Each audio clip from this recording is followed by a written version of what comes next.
You know, it's funny. Going back through all these pages for the flip-throughs, some of these drawings I remember really clearly, but most take up absolutely zero space in my head. I do remember though very clearly how I felt while making all of them. With how many there are, it makes perfect sense that most of our sketches get completely forgotten. They're just scribbles on a page that otherwise would have been lost to time. But that feeling we had while making them, that never really leaves. The paper might be gone, but you still carry that same bag of emotions with you everywhere you go. But flipping through them again, it kind of puts into perspective just how long the artist's journey really is. Like, if I mostly drew on scrap paper, I would have lost all of it by now. But since I've always done my drawing in sketchbooks, it's been easy for me to hold on to it all. I think because of that, it's been easy for me to track just how long it takes to progress with art. I'll hear other artists feeling like they've slowed down or like they aren't going fast enough, but I think the more time goes by, the more you just forget how much work it actually took in those early days. And how much of that work wasn't even about moving a pencil across paper, it was about navigating your own mind. That said, having all of my sketches to look back over means I can be pretty extra critical of my own journey at times. I have every sketch, so I can dig into everything I'm doing wrong every step of the way, not just look back on the best ones that I kept.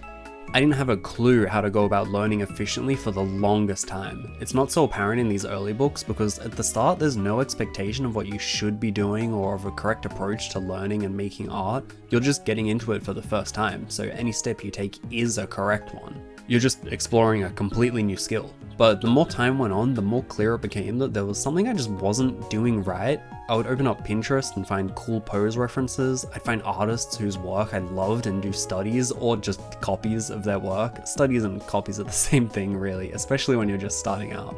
The difference between the two is just in your intention behind it, and I guess that's one of the bigger problems I had at the time. I didn't pull up reference and try and break it apart to understand how it worked. I had it in my head that just drawing a lot was the key to getting good, but it's not enough to just do a lot of work, it's the thought behind each action where the learning actually happens. It's in that reaching to understand something that you don't get where you're actually making progress. But everywhere I went, I kept hearing the advice, just draw a lot, mileage is the most important thing, which like, that's not wrong, but whenever someone's giving you advice, it's missing important context. Their understanding of that advice is going to be completely different to your understanding of it, because for them, it comes from hours of work and concentrated struggle to actually learn whatever it is they're lecturing you on. But for you, it's just another one of many pieces of wisdom you hear every single day while trying to learn.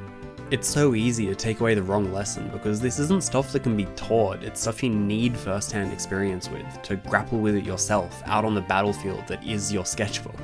Don't get me wrong though, other people can help you learn this stuff. Having people point out your mistakes and point you in the right direction is super important for learning, but you're not going to get it just by listening to someone talk about it. You need to take their advice and challenge it. Mileage is the most important thing? Bet. What if I instead tried learning as much as I can by drawing as little as possible?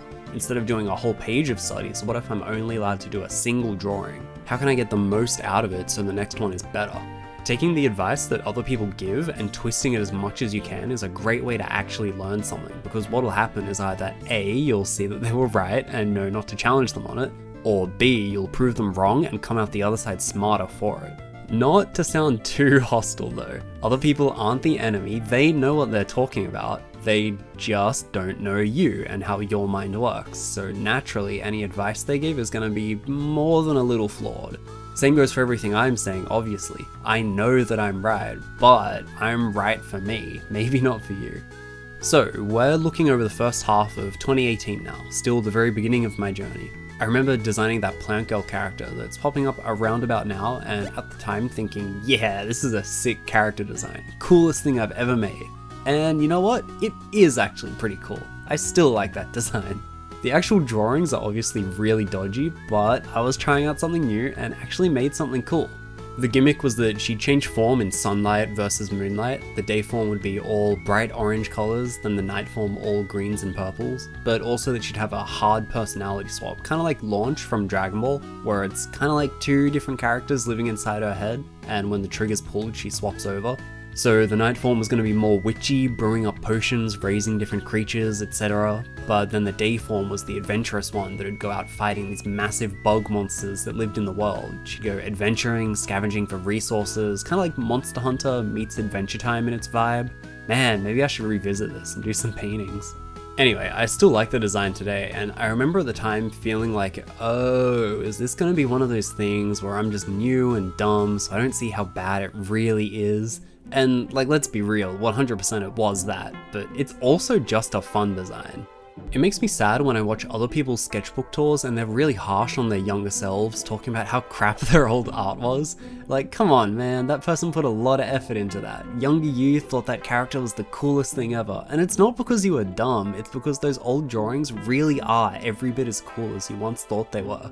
You created something from nothing, that's so freaking cool, man. The difference is just that now you've become old and jaded, that the more time you've invested into studying the fundamentals, the more you've gotten it into your head that art is all about skill and who's better than you, what's the next step on this ladder, who do I need to beat next?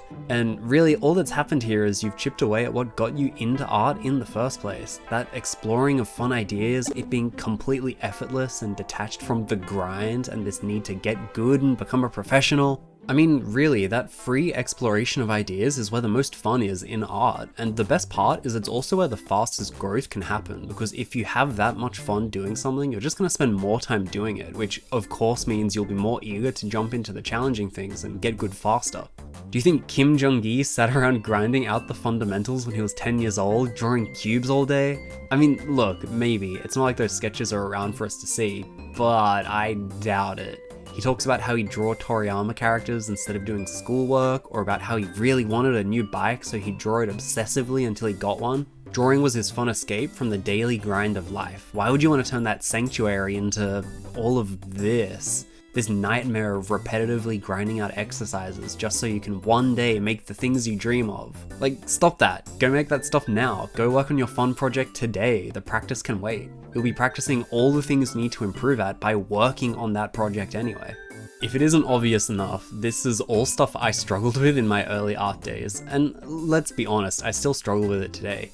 For me, getting into art in the first place was tricky because I felt from the beginning like I wasn't good enough, that it was too hard. It's been a long-term struggle from the start for me, trying to develop that headspace around drawing, of it being effortless and just about having fun exploring ideas.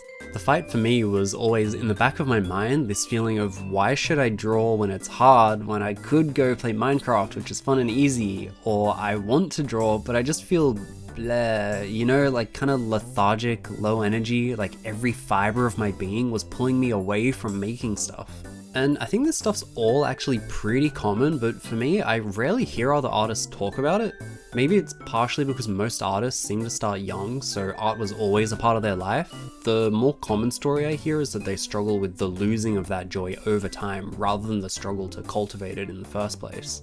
And that's rough too, but I used to always feel like, man, where are the people like me? Where are the people who want to be creative but struggle with enjoying the process? Is there just something different about me? Am I not cut out for this? Why is it so easy for everyone else to choose drawing over doing nothing at all? Gonna be honest, I don't know where to go with this train of thought. I'm a firm, stubborn non-believer in talent, and I always have been. And I think because of this, that feeling of maybe I chose to go after the very thing I'm worst at, that it was never heavy enough to outweigh the belief that if they can do it, then I can too. There's nothing about them that makes them inherently better, I just have to figure out how, even if this is the very thing I was born to be worst at. I don't know, I guess I say all this to make the point that if I could do it, then absolutely you can. If I could slowly inch my way towards where I am today, given how absolutely terrible all these old drawings are and how much resistance my mind was putting up towards me bettering myself back then don't think for a second that you aren't also every bit as capable as your favorite artists are.